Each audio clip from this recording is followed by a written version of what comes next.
So, hello everybody, today is the third class and the last class on double pipe heat exchangers.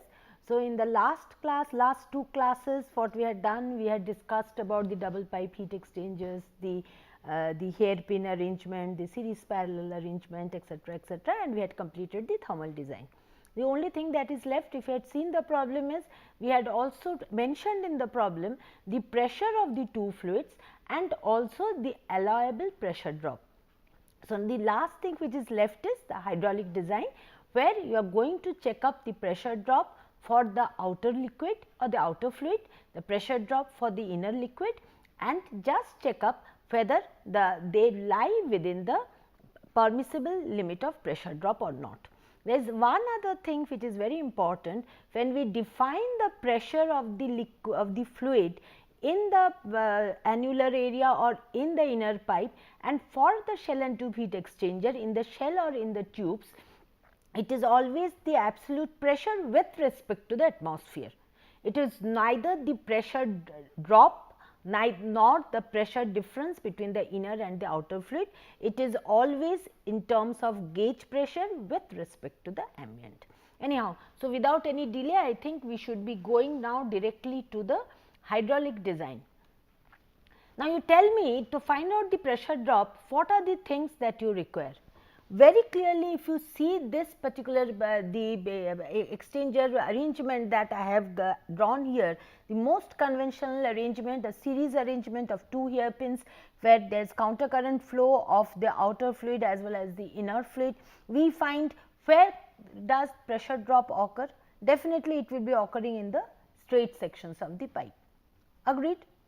It is going to occur in the bend, and it is also going to occur in the inlet and outlet nozzles. So, it is going to occur under in this particular nozzle, it is going to occur in the bend, and definitely it is going to occur in the straight portions of the length. Now, there is one thing. For the annular fluid, the pressure drop at the nozzle and also at the bend, they are quite appreciable and have to be taken into account.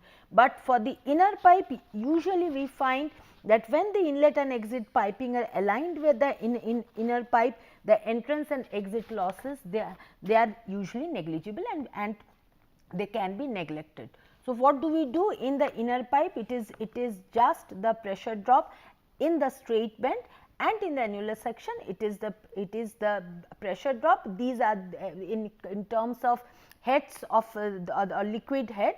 This is in the straight portion, this is in the bend, and this is at the nozzles. In the straight portion, the pressure drop expression, I did not say, you have already studied this from your fluid flow. Here this G, this is the mass velocity. What is the mass velocity? This is the mass flow rate divided by the cross sectional area. So, therefore, this is going to be this divided by the cross sectional area. When we are talking about the annular portion or the outer fluid, naturally for finding out the cross sectional area, it is going to be pi by 4 DIO square minus DO square. Remember the notations that we had defined in the last class. DIO, it is the inner diameter of the outer pipe, DO is the outer diameter of the inner pipe, right. Now, this is nothing but acceleration due to gravity.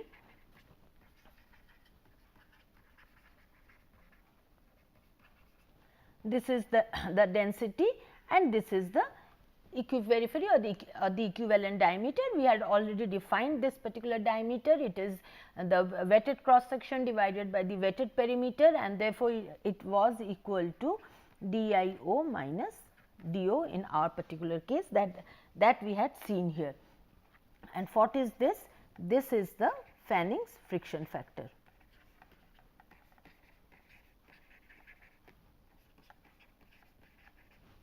And this particular LO, this is the length of the section,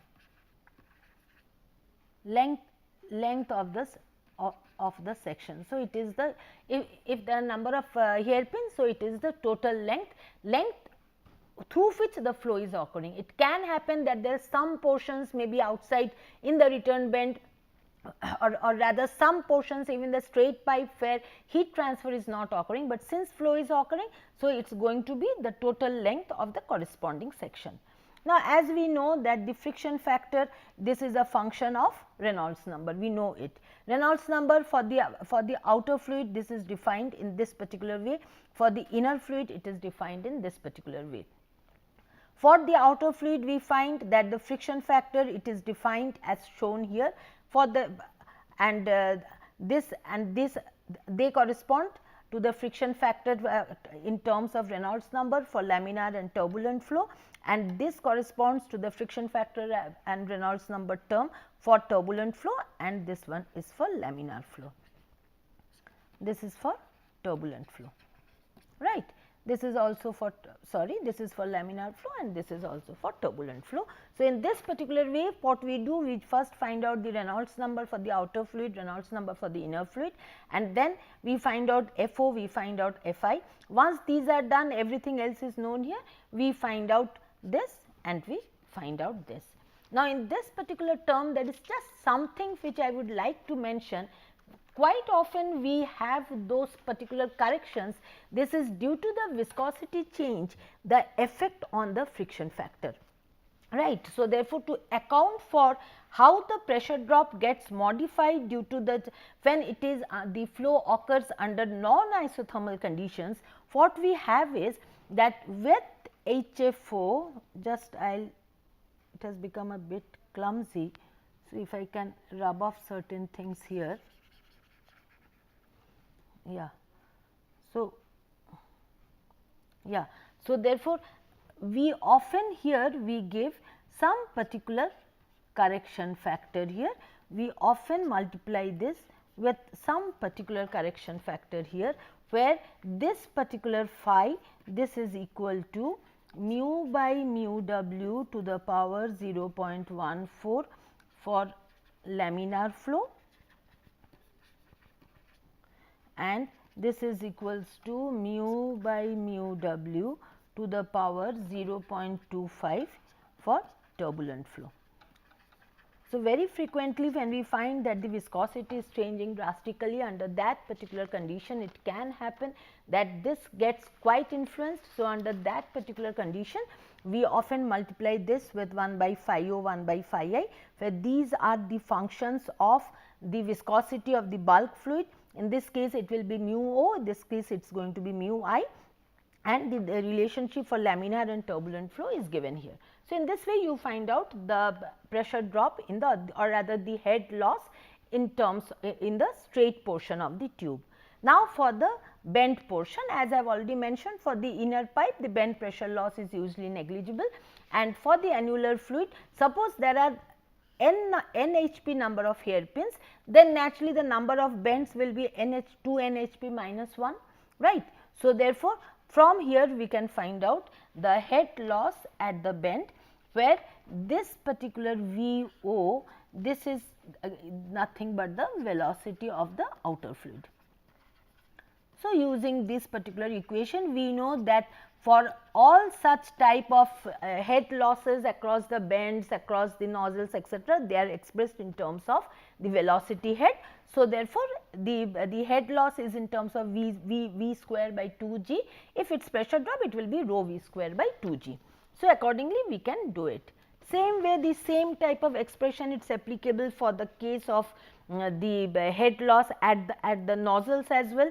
In this case also it is primarily for the outer tube, and for the inner tube we take it to be negligible, and this gives you the velocity at the nozzle, or this gives you the nozzle velocity, right. So, therefore, by using these particular equations, you can very well calculate the pressure drop, you can calculate the pressure drop for the inner pipe, you can calculate the pressure drop at the outer pipe, check if the pressure drop lies within the allowable pressure drop or not. If it lies, then you are fortunate. In fact, in your particular problem, you will find that it lies within the allowable pressure drop. So, therefore, you will not have to bother much about it. Typically, the maximum allowable pressure drop I have mentioned, but for your case it is slightly less than that, I think 0.4, 0.5 kg per centimeter square, but anyhow I understand that it will be respected in that particular case. Suppose you calculate the pressure drop and find that it is greater than the allowable limit. What are the things that you can do? Right. First thing is, the flow which has a higher volumetric flow rate, that can be sent through that particular area which has a higher cross sectional area. Right. In fact, in your problem I have tried in that particular way.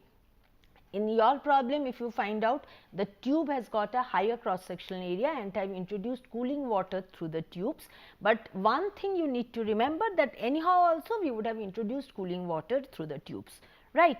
So, therefore, if you can introduce the flow with the higher volumetric flow rate through the area or through that particular section which has a higher cross sectional area, what happens? Its velocity reduces, pressure drop reduces. And you know that particularly for the outer fluid, the pressure drop for the bends, etc., everywhere it increases in terms of V square. So, this is one thing which we can do. You can simply interchange the fluids and you can try for yourself. The other thing that you can do, that if this does not work also, then you can just opt for the next larger standard pipe size. This also you can try and see, right, that if you go for the next higher pipe size, of course conforming to the codes, this can be one thing that you can do. If this also does not work, you can try out one other thing also. You can simply divide that fluid for which the pressure drop exceeds the allowable pressure drop limit. You can simply divide that particular fluid and you can send them into consecutive hairpins, while the other flow occurs in series.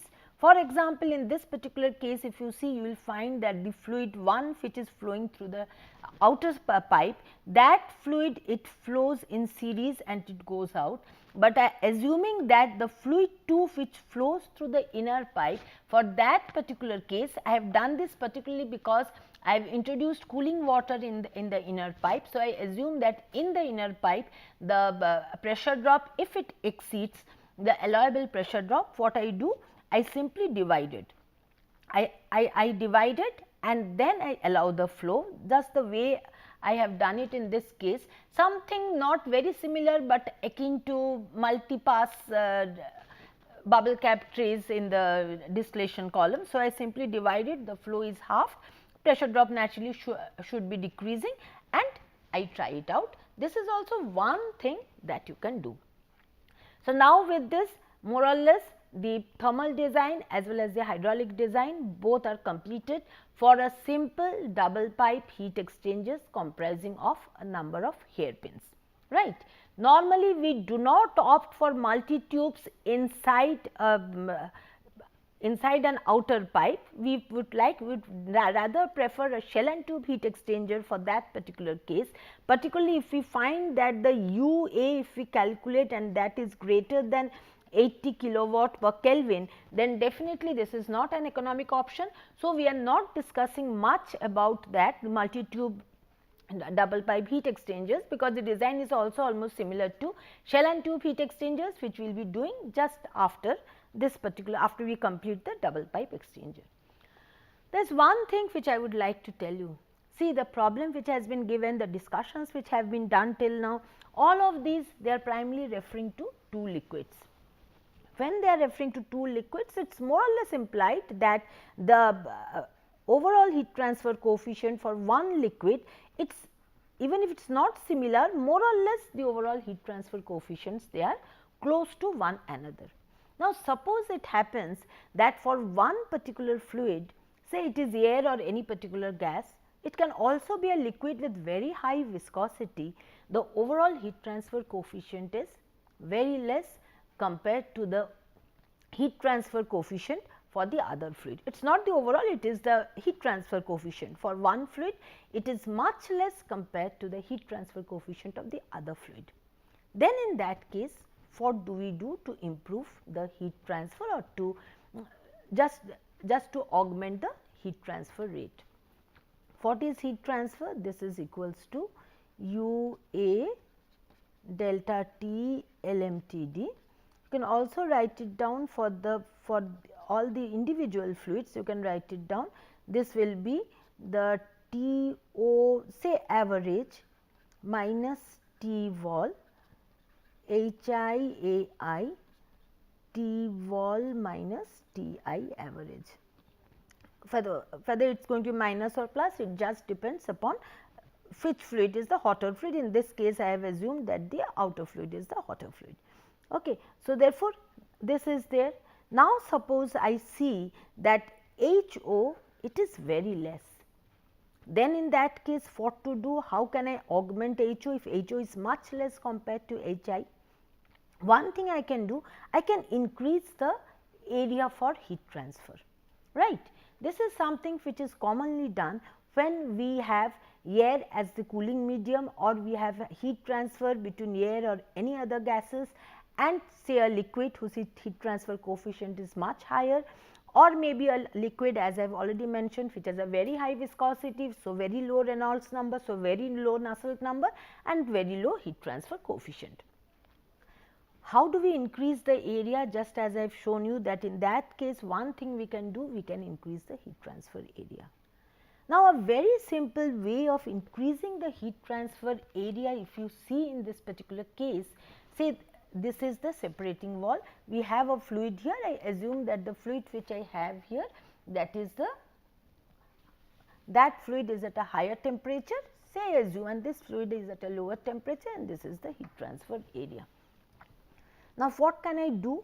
I can just take up some particular protrusions from the heat transfer area, such that the effective area of heat transfer on the fluid side, which has the lower heat transfer coefficient, that means in this case HI, or even if I make it HC, this is much less than HO or HH in whatever way, right.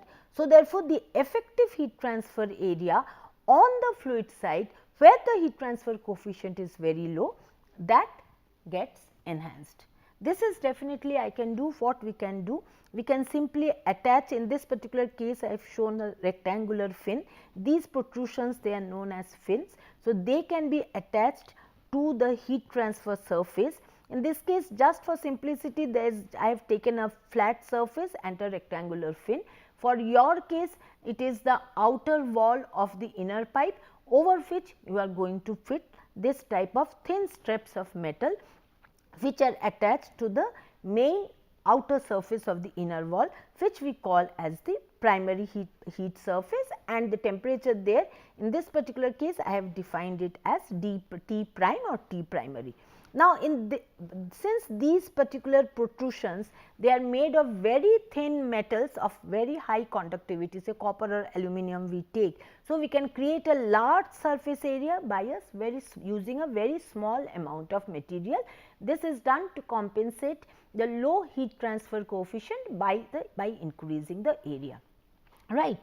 But when we do this, there is something that you need to remember here. Definitely by these protrusions, we have increased the cross sectional area. Have we increased the heat transfer rate in a proportional amount? That means, has the heat transfer rate increased by the same proportion by which the cross sectional area has increased? Let us see what happens. You know, in a heat transfer equipment, what is there? There is a fluid here. From the fluid here to the fluid here, the heat is conducted through the walls, right, and from the wall to the fluid, the heat is conducted, it is transferred by convection, fine.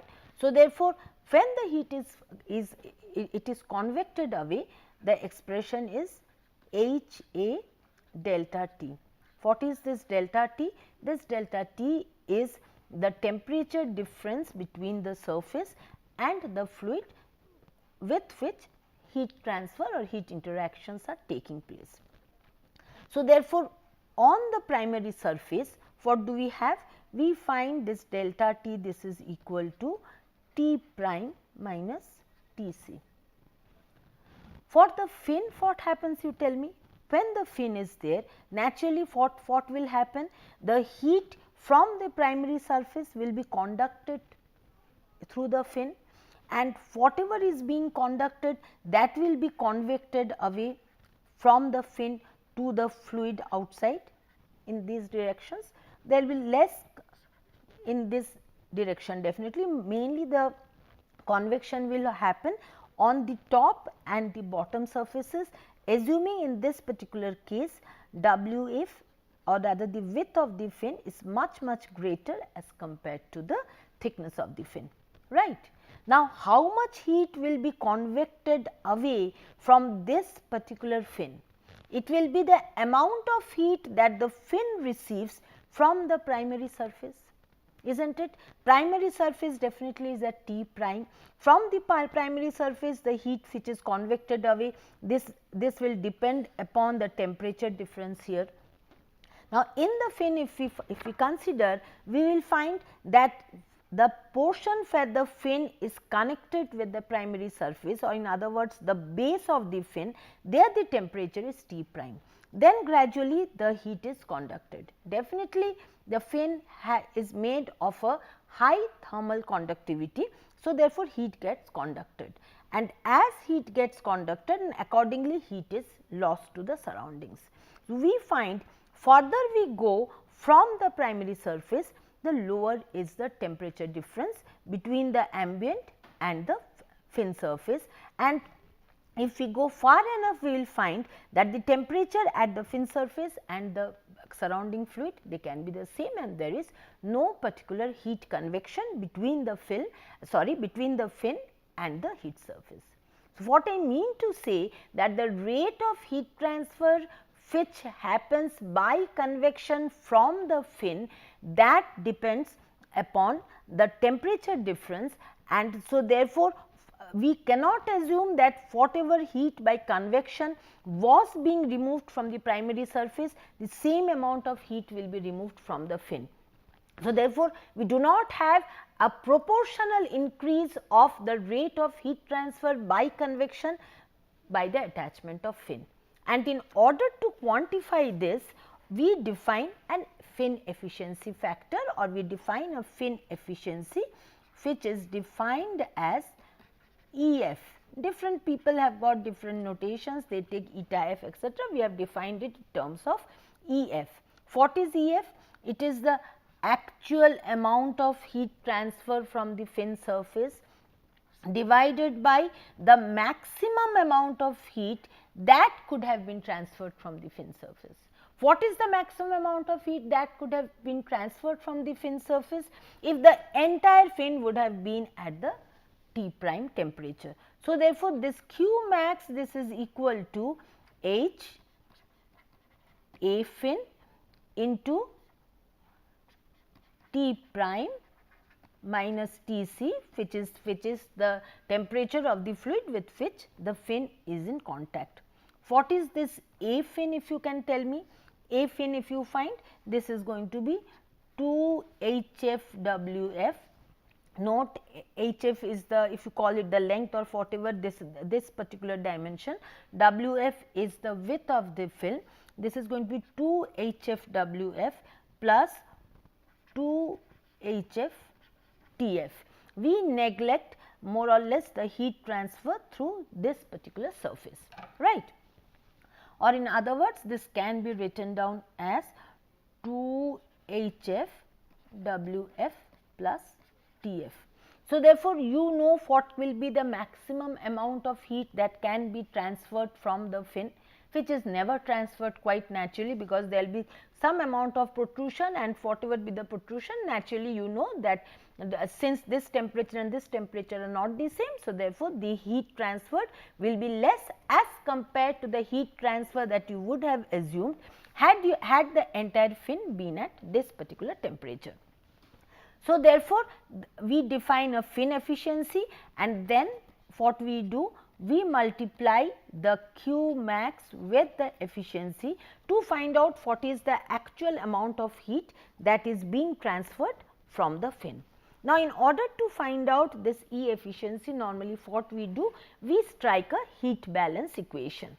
where we assume that we take this simple heat balance equation, we take a differential strip here, and then we say that assuming that whatever heat has come by conduction to this point gets convected away, we can say q at x minus q at x plus delta x at A, this will be equal to P delta x q, which is lost by convection, right.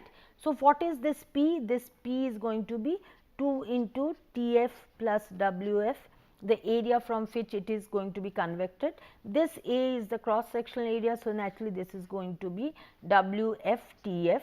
So, if you solve this equation, assuming that at the base it is the temperature is T prime, from this particular equation we get an expression of E f as tan H m H f by H f, right.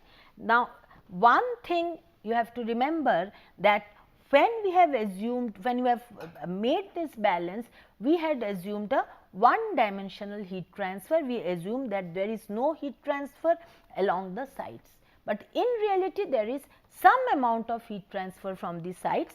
So, just to account for that, what we do, to account for this extra heat transfer, we simply increase this H f by an amount, say H f plus delta H, which gives us H f equivalent, and we express this equation in terms of H f equivalent. Now, from geometry you can find out that this delta H f, that is close to equal to T f by 2. So, therefore, we find that the fin efficiency, it can be expressed in terms of the equation, the expression that I have given you, where this particular m square I have already written down. This can be, this is a function of the heat transfer coefficient of the outside fluid with which it is in contact, the thermal conductivity of the fin, the thickness of the fin. So, therefore, once you know m square, which you can find out, you know H f equivalent, which I have already defined, you can find out E f. Once you can find out E f, you can find out Q f as E f into Q max, right. So, therefore, this is what has been done. Now, once we have an additional heat transfer from the fin surface, next there are certain things that we have to, some changes that we have to make in the heat transfer equations. First is, what is the change that we need to make in the overall heat transfer equation. See the equation that we had derived. Well, this equation was in terms of AO. So, therefore, there was a AO here, there was a AO here, this AO then will not be there, this will not be there. So, in this there was an AO here, right. Now, what we have, now we will be having, instead of AO, we will be having the total A, here also there will be a total A, right. So, therefore, everywhere we are supposed to define the design overall heat transfer coefficient in terms of the total area. What is the total area? Area of the prime surface plus the area of the fin surface. We assume that the number of tubes inside the double pipe exchanger is 1. For a single tube, then that case it is very easy. If the number of fins is NF and its the thickness is TF, then you can very well find out the what is A prime, and you can also find out what is the A film, you can find out A total. Then in that case, this UD, it has to be defined not in terms of just the outer surface of the tube, but in terms of the total area. So, in that way, if you define, then in that case you get an expression of this form. Now, in this expression, if you find, in fact, we had the total heat transfer, the resistance to heat transfer was in this particular case 1 by UD A total. In that particular way we had written down, and one thing you need to note here, that instead of taking up just the fin efficiency, we had taken the weighted efficiency of the entire fin surface for greater accuracy, and accordingly the overall heat transfer coefficient has been written down in this particular expression. Now, in order to find out this heat transfer coefficient, we need to find out HI, we need to find out HO. Now, you must be remembering that when we had discussed the an unfinned surface, we had expressed the heat transfer coefficient in the form of Nusselt number in terms of Reynolds number and Prandtl number. In this particular case also, usually the heat transfer coefficient is expressed in terms of JH, where JH is expressed in terms of Reynolds number for different Finn numbers. In this JH, you will find that what are the things that you need to define?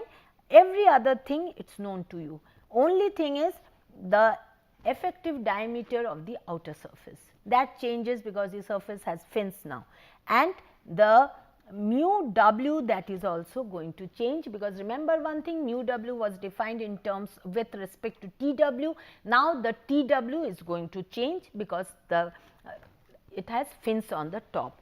So, for the finding out the equivalent diameter, it is very easy. You can find out the actual area at weighted perimeters. They are just from geometry, you can find out the equivalent diameter. Remember one thing, in the hydraulic design also, nothing is going to change, just the pressure drop across the straight length for the outer fluid is going to change. Everything else is going to remain the same. So, therefore, naturally this is also going to change because this D effective has changed.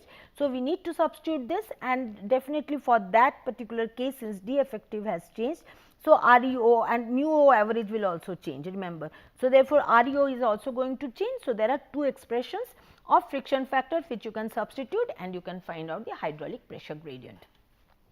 Now, for the viscosity correction factor, as I have already told you that this particular viscosity correction factor, it has to be defined with respect to the wall temperature. What is the wall temperature? If you see, for the inner fluid, say if it was at TH, the wall temperature is the temperature at T prime. What is the temperature, the wall temperature for the outer fluid? This has to be some sort of an weighted average temperature of the extended surface and the prime surface, right. So, therefore, again for this case also, just the way we had done, assuming that the entire heat which is being transferred from one fluid to the other fluid through the wall, we can very well write down what is Q equals to. It is HI AI TI average. In this case, it should be TH average. Anyhow, let me put it TI TO just for the convenience. TI average minus T prime will be equal to HO EF 8 total T prime minus TO average, isn't it? This should be the thing. From here you can find out T prime, you will find that this is the expression. With respect to T prime, we are going to define the mu I for the inner fluid. What about the outer fluid? For that particular case, the heat transfer, this HA AI TI average minus T prime, this we should be accounting for the HO A total, the weighted average temperature minus TO average. From this particular equation, if you substitute T prime from here, you are going to get the temperature of the weighted average for the extended surface. So, from here you can find out T prime. According to T prime, you can find out mu I, find out TWF. According to TWF, you can find out mu O. Once these are done, you can calculate the, this is mu W for the inner fluid. I am very sorry, this is mu W for the outer fluid. Once these are done, then you can find out the Cedar-Tate correction. This is simply mu I average, and this is simply mu O average, and then you can find out the Cedar-Tate correction. Once you have found out the Cedar-Tate correction, then you can find out JH in terms of REO. From there you can find out HO, and you can proceed for this. For the inner pipe, you can just use the previous expression and in this particular way. Well, so therefore, now you have understood that for these particular cases where we have one particular fluid which is at a much lower has a much lower heat transfer coefficient, what we do? We try to increase the surface by means of fins. But remember one thing, fins, they increase the area, but they may or may not increase the heat transfer coefficient, and the increase in heat transfer rate, that will depend upon the fin effectiveness. The fin effectiveness is a function of the fin dimensions, the thermal conductivity of the fin, and also the overall heat transfer coefficient of the outside film. Now, there is something, and also one more thing, fin also adds to the structural strength, and that is not important. There is something which I would like to mention. It may happen that the fin material and the tube material are the same, it may happen that they are not the same. For example, suppose inside the tube there is a very corrosive liquid flowing. So, therefore, we would like to adopt stainless steel as the tube material, but the outside fluid is not so corrosive. So, we can take up carbon steel as the fin material. Fins are usually either soldered or welded to the outer surface. Quite naturally, they are not suitable for fouling or corrosive liquid, it is quite natural, and usually we find that for shell and tube heat exchangers we use either helical or annular fins. For double pipe exchangers we usually use longitudinal fins. And if you look at the expression of the fin efficiency, it is very evident to you.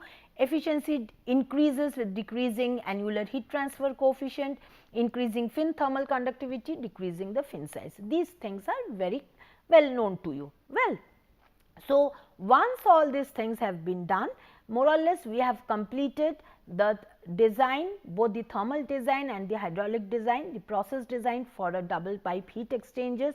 We have discussed the how to find out the heat transfer area, how to proceed. We have discussed how to check the pressure drop, etc.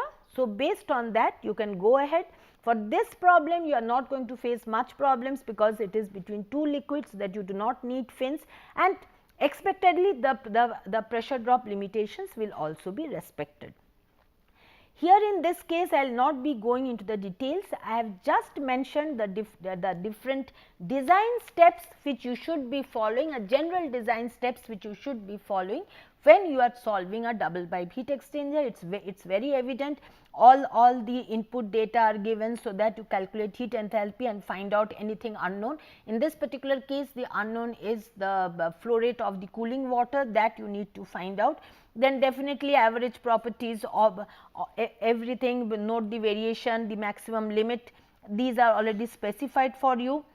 And after that, generally what we do, we select the inner and outer pipe, and these are the dimensions that we generally take. Usually the length of the pipes are taken, accordingly all these values can be found out, this also can be found out, and then we decide on the inner and the outer fluid. Once we decide on the inner and the outer fluid, we can find out the inner cross sectional area, we can find out the outer cross sectional area, and we can also then we can find out the GI, we can find out the GO, MO by AO, GO is also MI by AI, you can find out DE, and then you can find out REI, you can find out REO, you can find out Prandtl number, you can find out this. To start with, I have told you, you just assume the viscosity correction factors to be 1, and then you compute HI and HO, right. Once HI and HO are computed, just check up for this. If this is fine, then if this is less than 0.75, then fluid with the lower H is placed in the annulus and fins have to be provided. Remember one thing, usually fins are provided on the outer surface, it is very rare to have fins on the inner surface.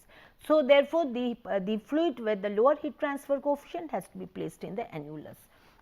Once these are done, then suppose you have to provide fins, then you can calculate all the different areas and how you will be starting, etc. is given, and then you have to find out the viscosity correction factor, check up if the viscosity correction factor more or less it's fine, then you can proceed and you can find out HI by HO in this particular case. Once HI HO has been found out, then you need to find out the design coefficient. Then once UD is found out, you have already decided on the tubes that you are going to take. You can find out AO, you can find out the L total, by AO by pi DIO, then you can find out the number of hairpins that are there. One thing is for sure, you just try to see that more or less L total, it is rounded off to the next value. Then you are supposed to calculate Fi corresponding to REI, calculate the REO, and then for this you need FO, calculate REO, then calculate delta H for the inner fluid, calculate delta H for the outer fluid, and just check up if for each fluid this particular it is the pressure drop is less than the allowable or not. In case it is not, we have already discussed what you can do and you can try it out. Once the whole design is completed, then you need to fill up the data sheet which I had shown you earlier, and that brings you to the end of the double pipe heat exchanger. We have discussed the design of double pipe heat exchangers for two liquids transferring heat, for a gas and liquid transferring heat, with fins, without fins, and with a number of hairpins connected. The connections, as I have said, they are usually in series, they can be in parallel. A combination of series parallel connection can be done in order to achieve the heat transfer that we want, and this modular arrangement gives additional flexibility to the double pipe heat exchanger. So, with this we come to the end of this particular lecture, and in the next class we are going to start the shell and tube heat exchanger. Thank you so much.